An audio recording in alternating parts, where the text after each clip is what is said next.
السلام علیکم۔ بسم اللہ الرحمن الرحیم۔ جواب: اگر مرد ایک ایسی عورت سے صحبت یا ہم بستری کرے جو اس کی بیوی نہیں ہے تو یہ زنا کہلاتا ہے۔ ضروری نہیں کہ ساتھ سونے کو زنا ہی کہتے ہیں، بلکہ چھونا بھی زنا ایک حصہ ہے، اور کسی پرائی عورت کو دیکھنا آنکھوں کا زنا ہے۔ زنا کو اسلام میں ایک بہت بڑا گناہ مانا گیا ہے، اور اسلام نے ایسا کرنے والوں کی سزا دنیا میں ہی رکھی ہے، اور مرنے کے بعد اللہ اس کی سخت سزا دے گا۔ زنا کے بارے میں کچھ حدیث اور قرآن کی آیت دیکھیے۔ حضرت محمد صلی اللہ علیہ وسلم نے فرمایا، مومن مسلم ہوتے ہوئے تو کوئی زنا کر ہی نہیں سکتا۔ اللہ قرآن میں فرماتے ہیں، اور دیکھو زنا کے پاس بھی جانا بے شک وہ بے حیائی ہے اور بری راہ ہے۔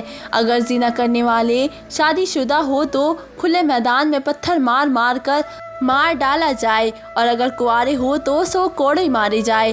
آج کل دیکھنے میں آیا ہے کہ اس گناہ میں بہت سے لوگ شامل ہیں، خاص کر کے اس بازار میں جہاں عورت اور مرد جاتے ہیں۔ کس کا ہاتھ کس کو لگ رہا ہے، کہاں لگ رہا ہے، کچھ معلوم نہیں ہوتا، چاہے لڑکا ہو یا لڑکی، اور پھر اس گناہ کو کرنے کے بعد اپنے دوستوں کو بڑی شان سے سناتے ہیں، بلکہ ان کو بھی ایسا کرنے کی رائے دیتے ہیں۔ اگر کوئی کنوارا لڑکا یا لڑکی کوئی غلط کام کرتا ہے تو اس کا گناہ اس کے ماں باپ کو بھی ملتا ہے، کیونکہ انہوں نے ان کی جلدی شادی نہیں کی، جس کی وجہ سے وہ غلط کام کرنے لگے۔ اور ایک جگہ اللہ نے قرآن میں فرمایا کہ پاک دامن لڑکیاں پاک دامن لڑکوں کے لیے ہے۔ اس کا مطلب یہ ہے کہ اگر آپ اچھی ہے تو اللہ آپ کو بھی اچھی بیوی یا دولہا دے گا، اور خراب ہے تو سمجھ لیجئے انسان جو بھی غلط کام کرتا ہے اس کی قیمت اس کے بچوں یا ماں باپ یا بہن کو اس دنیا میں ہی چکانی پڑتی ہے۔ امام شافعی رحمۃ اللہ کہتے ہیں کہ زنا ایک قرض ہے، اگر تو یہ قرض لے گا تو تیرے گھر میں یعنی تیری بہن بہو بیٹی سے وصول کیا جائے گا۔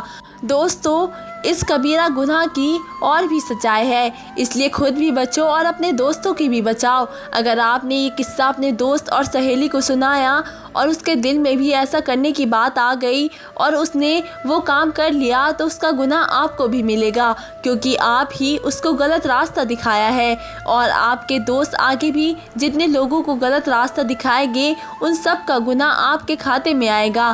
سب کے گھر میں بہو بہن بیٹی ماں ہے، اگر آپ دوسروں کی طرف تاک جھانک کرو گے تو آپ کا گھر بھی محفوظ نہیں رہے گا۔ اللہ ہم سب کو اس بڑے گناہ سے بچائے۔ آج آپ یہ میسج اگر کسی ایک کو بھی شیئر کر دے تو آپ سوچ بھی نہیں سکتے کہ کتنی لوگ اللہ سے توبہ کر لیں گے۔ جب تم اپنے بستر پر جاؤ تو سورہ فتح اور سورہ اخلاص کو پڑھو، تو موت کے علاوہ ہر چیز سے بے خوف ہو جاؤ گے۔ وہ دن قریب ہے جب آسمان پہ صرف ایک ستارہ ہوگا، توبہ کا دروازہ بند کر دیا جائے گا، قرآن کے حروف مٹ جائیں گے، سورج زمین کے بالکل پاس آ جائے گا۔ اس پیغام کو شیئر کیجیے، اللہ پاک آپ کو اس کا اجر عظیم ضرور دے گا۔